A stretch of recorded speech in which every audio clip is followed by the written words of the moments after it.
بسم الله والصلاة والسلام على رسول الله صلى الله عليه وسلم وبعد. السلام عليكم ورحمة الله وبركاته. Ganyuma yo gushima Allah tumusaba ko yahundagaza amahoro n'imigisha kuri Nabi Muhammad sallallahu alayhi wa sallam. Usikum wa iyaya bittaqwa Allah azza wa jalla. Ndahananze imitima yanyu nibagiwe n'uwanjye ko twarushaho gutinya Allah. Dore yuko agira ati ya ayyuhalladhina amanu, yemwe abemera Mana, ittaqullaha, mutinye Allah, wa qulu qawlan sadida, nimurangiza murangwe n'imvugo nziza, murangwe n'amagambo meza. Ayo magambo meza yuslih lakum a'malakum, azaba impamvu yuko Allah batunganyiriza ibikorwa byanyu mukora. Wa yaghfir lakum dhunubakum, ayo magambo meza impamvu yuko Allah ababarira ibyaha byanyu. ومن يطع الله ورسوله فقد فاز فوزا عظيما. كان uzumvira Allah akumvira n'intumwa ya Muhammad sallallahu alayhi wa sallam, faqad faza fawzan azima, uwo ngwaba yamaje gutsinda intsinzi hambaye muri ino si ndetse n'ejo ku munsi w'imiruka. Ibadullah, bagaragu ba Allah, nagira rero twibutseho ikintu kimwe dufata nk'ikintu gishiriritse ariko ni ikintu gihambaye mu minota mike cyane. Allah muri Qur'an بعد الاستعاذة يبقى رسول صلى الله عليه وسلم أرمجاتي وإنك لعلى خلق عظيم. وبيكري يوم محمد صلى الله عليه وسلم urumunye mico ihambaye, ufite imico ihambaye. Allah yamutatse ku mico yiwe. Allah niyigeze amutaka ku kintu icyo ari cyo cyose uretse ko yamutatse ku mico yari afite. Aisha radhiyallahu anha ummul mu'minin, igihe yabazwaga ku mico ya Rasul sallallahu alayhi wa sallam, yaravuze ati kana khuluquhu alquran, ati mu byukuri imico yiwe yari Qur'an, yari imeze nka Qur'an. Rero tugomba kwigira kuri Nabi Muhammad sallallahu alayhi wasallam.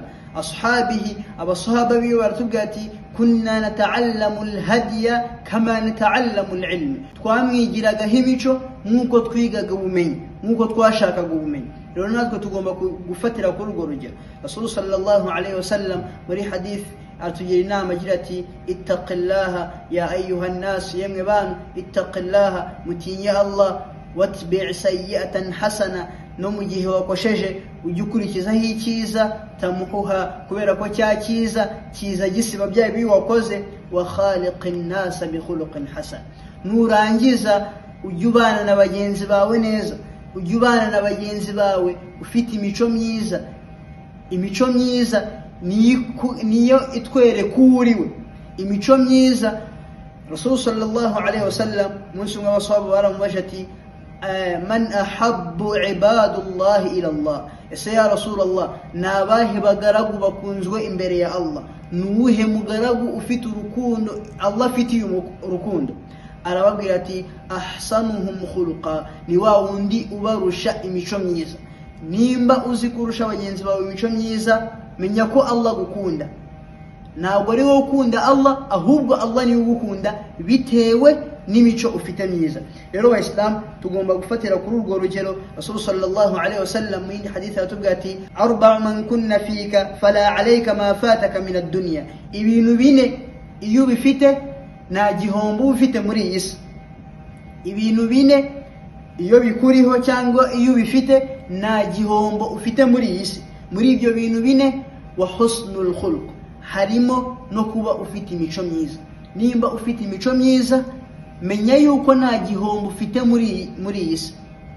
Yaba nta mutungo ufite, yaba naki, ariko ufite imico myiza, mu byukuri nta gihombo na kimwe ufite muri iyi si. Rero abayisilamu tugomba kwiga imico myiza nkuko ashabi Rasul sallallahu alayhi wasallam nabo bari bafite imico myiza. Kandi imico myiza kugira ngo ubu yifite ugomba kureka bimwe, hari ibyo ugomba kwibuza. Al-Allama Sa'd rahimahullah aratubwira ati innal ma'asi, ati mu byukuri ibyaha, mu byukuri ibibi, tufsidul akhlaq, byangiza ibikorwa, byangiza imico myiza yawe. Iyo watangiye kurangwaho n'ibyaha cyangwa ukora ibibi, menya yuko imico yawe myiza iri kugenda itakara bitewe na bya byaha urimo. Wal a'mal, ibyaha ntabwo byangiza imico myiza yawe gusa, uretse yuko byangiza n'ibikorwa byawe ukora. Rero ugomba gufatirana ukirinda ibyaha, ukirinda kugwa mu byaha, kuko ibyo byaha uba uri kugwamo nibyo bigutera kugira ya mico mibi, kandi imico myiza niyo ya mbere yitwereka uwo uriwe.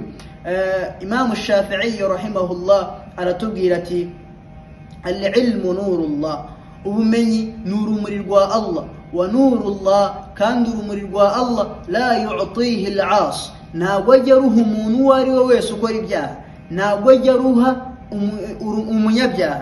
Rero mu gihe urangwa n'ibyaha, ibintu bimwe biri kubyibuza, si imico myiza gusa, ahubwo hari n'ibindi byinshi uba uri kwibuza. Rero tugomba gufatirana tukagira imico myiza, ukirinda kugwa mu bibi, ukirinda kugwa mu bintu ibyo ari byo byose bishobora kwangiza iyo mico myiza yawe. Wabillahi tawfiq, wassalamu alaikum wa rahmatullahi wa barakatuh.